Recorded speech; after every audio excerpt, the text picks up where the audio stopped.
राधे राधे, जय श्री कृष्ण। कार्तिक मास व्रत में दीपदान की महिमा। स्त्रियों और पुरुषों ने जन्म से लेकर जो भी पाप कर्म किए हैं वह कार्तिक में दीपदान से नष्ट हो जाता है। इस विषय में यह प्राचीन कथा बड़े ही महत्व की है। प्राचीन काल में द्रविड़ देश में एक बुद्ध नामक ब्राह्मण रहता था। उसकी स्त्री बड़ी दुष्ट और दुराचारी थी। उसके संग दोष से पति की आयु छीन होकर वह मृत्यु को प्राप्त हो गया। पति के मर जाने पर भी वह उसी घृणित कर्म में लगी रही। लोक निंदा से उसे तनिक भी लज्जा नहीं आती थी। उसके न तो कोई पुत्र था और न भाई था। वह सदा भिक्षा के अन्न का भोजन करती थी। वह अपने हाथ से बनाए हुए शुद्ध भोजन को भी न खाकर मांग कर लाए गए बासी भोजन को ही ग्रहण करती थी। तीर्थ यात्रा से भी वह सदा दूर रहती और उसने कभी मंदिर आदि में जाकर कथा प्रवचन भी नहीं सुना था। एक दिन भ्रमण करता हुआ कोई तीर्थ यात्री विद्वान ब्राह्मण उसके यहाँ आया। उसका नाम कुत्स था। वह ब्राह्मणी को निंदित कार्यों में लगी देखकर ब्राह्मण ने पूछा, अरे मूढ़ नारी, तू मेरी बात को ध्यान से सुन।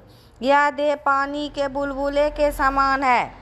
एक दिन इसका नाश होना निश्चित है।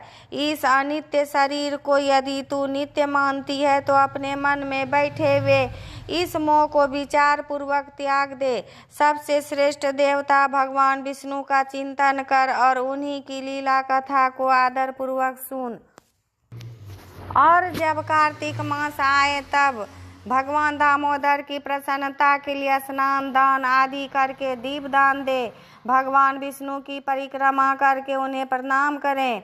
यह व्रत विधवा और सौभाग्यवती सभी स्त्रियों के करने योग्य है। यह सब पापों की शांति और समस्त उपद्रवों का नाश करने वाला है। तू मेरी बात मानकर निश्चय ही कार्तिक मास में दीपदान करने से भगवान विष्णु की कृपा पालेगी। ऐसा कहकर ब्राह्मण तो चला गया और वह दुराचारी ब्राह्मणी भी पश्चाताप करती हुई इस निश्चय पर पहुंची कि मैं कार्तिक मास में अवश्य व्रत करूंगी। तदंतर कार्तिक मास आने पर उसने पूरे महीने भर प्रातः सूर्योदय काल में स्नान और दीपदान किया। कुछ काल के बाद आयु समाप्त होने पर उसकी मृत्यु हुई। वह स्वर्ग लोक में गई और समयानुसार उसकी मुक्ति भी हो गई। कार्तिक व्रत में तत्पर होकर जो व्यक्ति दीपदान के इस इतिहास को सुनता है और स्वयं भी दीपदान करता है वह अवश्य ही मोक्ष प्राप्त कर लेता है। राधे राधे, जय श्री कृष्ण।